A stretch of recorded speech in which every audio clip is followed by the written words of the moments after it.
Karibu kwenye lecture number 6 ya Java Programming. Object Oriented Programming kwa kutumia Java. Kwenye lecture hii tutajifunza concept ya polymorphism. Tulisema kwamba Object Oriented Programming ina features kadhaa. Ya kwanza ni inheritance, abstract, interface pamoja na polymorphism. Okay? So kwenye lecture number 4 na lecture number 5 tulizungumzia concept ya inheritance, abstract na interface. Okay? So kama umemiss hizo video lectures, just click kwenye video link description kwenda kuangalia hizi lectures number 5 na number 4. Okay? So tuliangalia concept nyingine ambazo zinahusiana na object oriented programming. Ya kwanza ni method override na method overloading, extends na implements keywords. Okay? So nini maana ya polymorphism? Suppose hapa nina class 4. Ya kwanza ni student, course, results pamoja na fee. Okay, so tuzungumzia concept ya polymorphism. Nini maana ya polymorphism? So polymorphism hapa kuna maneno mawili nimeandika just a comment. Kuna neno la kwanza linaitwa poly, la pili linaitwa morphism. Okay? So poly manake ni many. Morphism manake ways. Many ways. Okay? Many ways manake ni nini? Poly manake ni many. Morphism manake ni ways. Yaani nikiunganisha sasa hili neno manake ni many ways. Yaani ni jambo moja lakini linafanyika kwa mara nyingi, ndio maana ya many ways. So katika Java programming, polymorphism maana ni kwamba unakuwa na single method, lakini method hiyo inafanya kazi tofauti tofauti, lakini method ni hiyo hiyo moja.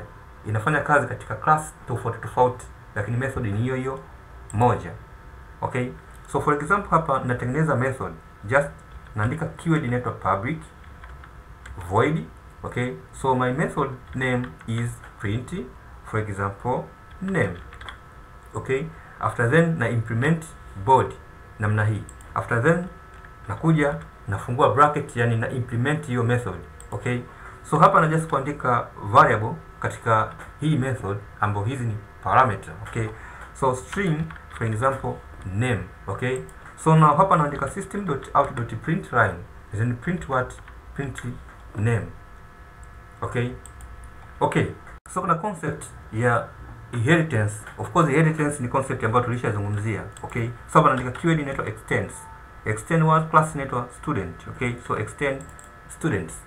After then the same method ambayo inaitwa ni print name, just na copy na kuja kuipaste hapa. Okay. So hii method ni ile ile kama iliyokuwa hapa. Okay. Na hapa ni ile ile, isipokuwa hapa just inakuja kuprint kitu kingine. For example, print result. Okay, so system.out.println result. Okay? Okay, so unakuja katika class ya results. Kwenye class ya results ndio keyword inaitwa extend what? Student. Okay? So the same method na ipaste na hapa. Public void print name. Okay? Then string for example accommodation.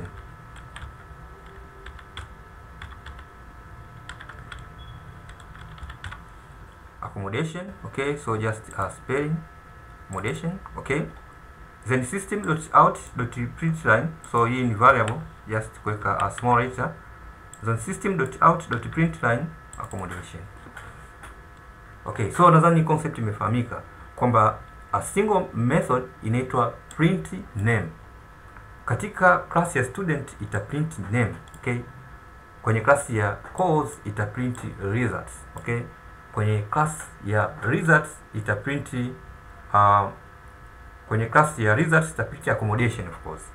Okay, so na class nyingine inaitwa free. So free inaanza extend what? Extend student.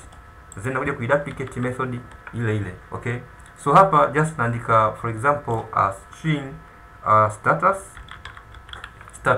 So system.out.println status. Okay, so the same method name print name, na lazima hapa iwe inaonekana print name hiyo hiyo, na hapa iwe ni inasomeka print name. Usibadilishe method name, yani hapa ukaandika labda print ukaandika hivi. Unaona hata hapa Java imeiondoa, yani imeondoa kwamba inakuwa haitambui. Kwa lazima method iwe ile print name. Unaona hata hapa imewekea rangi ya namna hii, kuonyesha kwamba hii method umeifanyia overloading. So kitendo cha kuchukua method ambayo ipo juu hapa kwenye class ya student ambayo ni super class, na hii method kuja overload huku kwenye class nyingine, kitendo hicho tunasema ni method overloading. Okay, so sichanganya hizi concept mbili.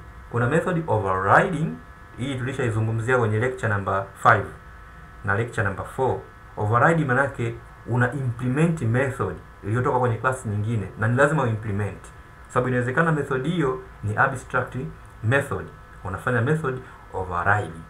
Method overloading maana yake ni kwamba the same method ilikuwa somewhere, unaileta kama ilivyo hiyo method, lakini inafanya kazi nyingine, na si lazima hiyo method uimplement. Yani naweza hapa nikaitoa tu kwenye hii class pakawa hivi, hamna shida, sio lazima uimplement. Kwa method overloading sio lazima uimplement, lakini method override ni lazima uimplement. Okay, kwa sababu lazima, kwa nini lazima uimplement? Kwa sababu inawezekana hiyo method ni abstract method. Okay, okay, so now to print matokeo sasa hapa. So hapa kwenye name just naandika print name, then for example now kwenye hii class, sorry, hapa juu hapa labda string of course name. Okay, name equal to for example Alice. Okay, name equal to Alice, then hapa nasema pengine result equal to for example passed. Okay, then hapa nakuja kusema pengine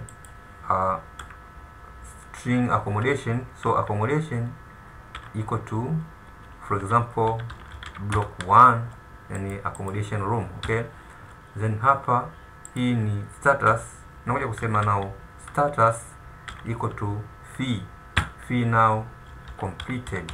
Okay, completed. Okay, check spelling completed, cause spelling zake ni hizi. Okay, so now hapa natengeneza class kwa ajili ya kuprint hivyo vyote. Class now print everything kutoka kwa juu. Okay, so ili kuweza kuprint natengeneza object public static void main. Object inatengenezwa kwenye main method. Okay, so naanza na student, then student equal to new student. Okay, then class inayofuata ilikuwa ni student, ilifuata course pamoja na results. Okay, so just andika hapa course equal to new course. Okay, so ilifuata ilikuwa ni results. Okay, results na so results, then results equal to new results. Okay, so ilifuata ilikuwa ni just for results ikija ni fee, so now fee. Okay, fee equal to new fee. Okay, so now hapa nakuja na print sasa, nasema now a student dot na access method ile inaitwa nini, print name. Okay, so string name of course hapa just name tutakuwa print Alice. Okay, so now delete hizi parameter, so hii string iondoe, just copy it, just kuja kupaste hapa. Okay, the same kwenye hapa just iondoe variable na kuja kuiweka hapa. Okay, kwa sababu sitaki kupitisha parameter, na hapa just naiondoa hii parameter na just kuipitisha hapa. Okay, na hapa kwenye status just naiondoa na kuja kuipitisha hapa. Okay, okay, so now print name, then hapa just calls dot print name ile unaona method ile tuna access, then results, object yangu ya results ndio itengeneza results dot print name. Okay, then fee dot print name. Okay, so nikija kuirun my program. Okay, so nikija kuangalia output tutaje kuona imeprint data tofauti. Okay, so now check output, Alice passed block 1 completed, hii ilikuwa ni name, results accommodation, hii ilikuwa ni fee. Okay, okay, so concept ya kuzingatia ni kwamba huruhusiwi, of course hairuhusiwi kuja kuchange method name hapa.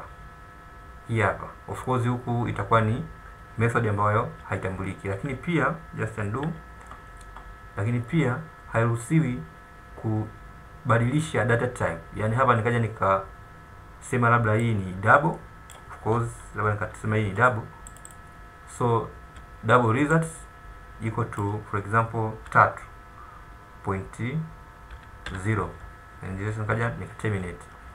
Hii unakuwa umeifanya sio polymorphism, kwa sababu data type uliyoitumia hapa ni tofauti. Unataka uprint data type ile ile, okay? So hapa na print result lakini na print double, wakati itakuwa ni print string data type. So polymorphism ni kile kitendo cha kuchukua na method moja lakini inafanya kazi tofauti katika class nyingine, okay?